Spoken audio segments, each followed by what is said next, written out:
La mission du Cap Maturku a été clairement affichée dès le début, assurer la mise en œuvre de la politique du ministère en charge de l'agriculture en matière de formation professionnelle initiale et continue et mettre à la disposition de l'État et des structures partenaires des ressources humaines qualifiées pour un meilleur encadrement des exploitants agricoles.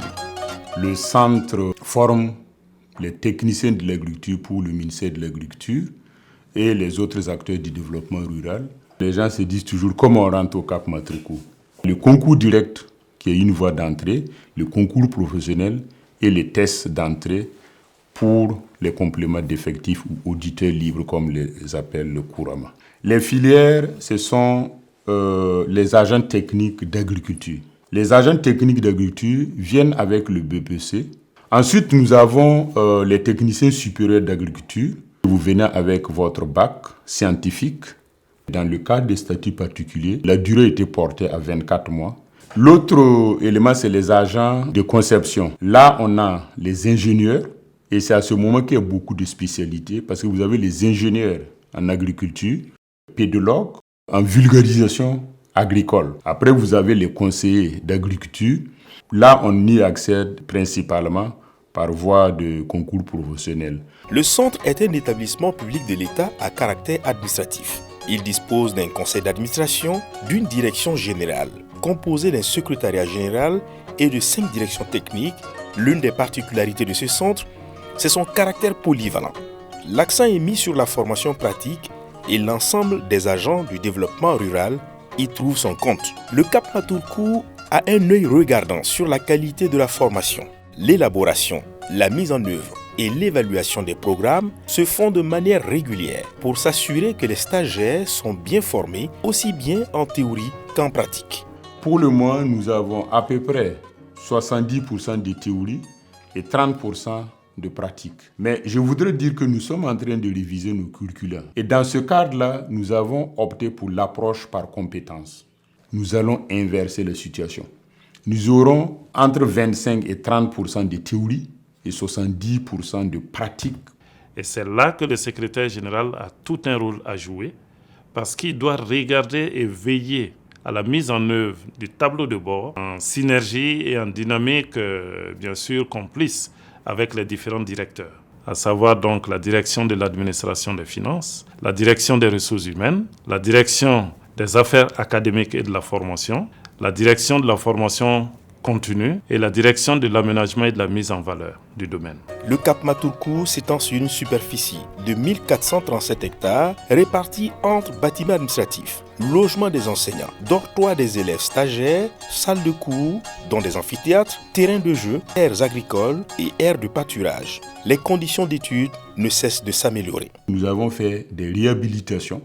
Après la réhabilitation qui nous a permis de mettre à la disposition de nos collègues des bureaux qui sont très importants pour le travail, des salles de classe, nous avions, grâce à l'accompagnement du gouvernement, bénéficié d'une dotation en investissement suffisamment importante qui nous a permis de construire 2 amphithéâtres, un de 540 places.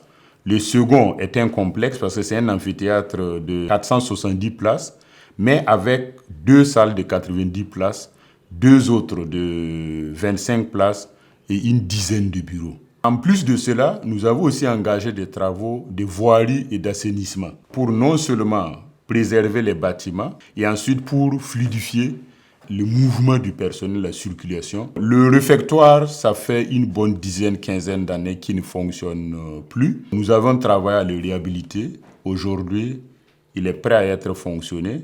Les stagiaires qui bénéficient des infrastructures et commodités de travail apprécient positivement les efforts consentis par le centre pour les mettre dans les meilleures conditions d'études.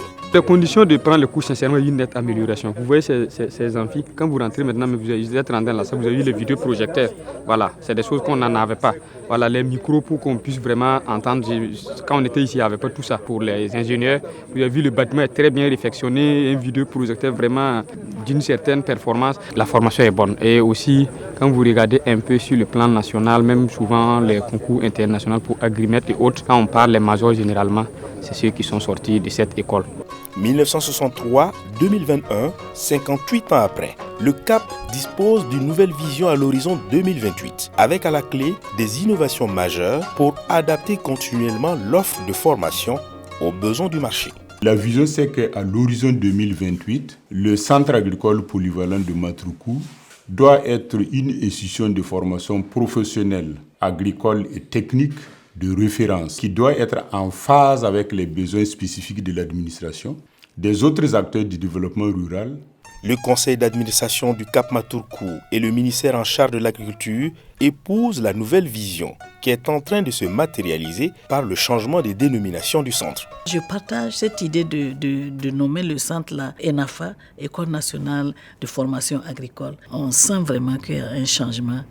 Il y a un besoin vraiment de promouvoir ce centre-là. Le changement de nom de Cap Matruku à ENAFA est dû au fait que cette école-là doit se conformer aux écoles de formation professionnelle de l'État. Également, cette école doit, à partir de ce nom, ouvrir d'autres perspectives. ENAFA Matruku doit être un outil pour le ministère. En attendant la mise en œuvre de toutes les réformes, les anciens stagiaires issus du Cap Matruku continuent de faire des exploits sur le terrain. Karim Yéré, agroéconomiste de formation et technicien supérieur en pédologie, est installé à Diaradougou, village situé à 22 km de Bobo-Dioulasso. Je me suis jeté dans l'agriculture comme ça. Mais 2 ans, 3 ans après, j'ai vu la nécessité d'aller passer par ce centre-là. Et je ne regrette pas le temps que j'ai fait au Cap Matruku. Après tout ça, il faut être capable aussi de venir s'asseoir pour essayer d'en profiter et de montrer l'exemple. Parce que quoi qu'on dise aujourd'hui, moi je suis personnellement convaincu que ce n'est pas quelqu'un qui va venir développer notre agriculture ici. Il faut que nous-mêmes, jeunes burkinabés, on soit conscients que le développement de notre pays, ça passera forcément par nous. Et l'agriculture est un des axes vraiment majeurs pour le développement de ce pays. Le Cap Matruku aura 59 ans en 2022. Le changement de dénomination en ENAFA, École nationale de formation agricole, depuis le 3 novembre 2021, la révision des curricula, les innovations dans la formation pratique sont la preuve irréfutable que le flambeau transmis par les pionniers est bien entendu. La belle aventure entamée en 1963 a encore de beaux jours devant elle.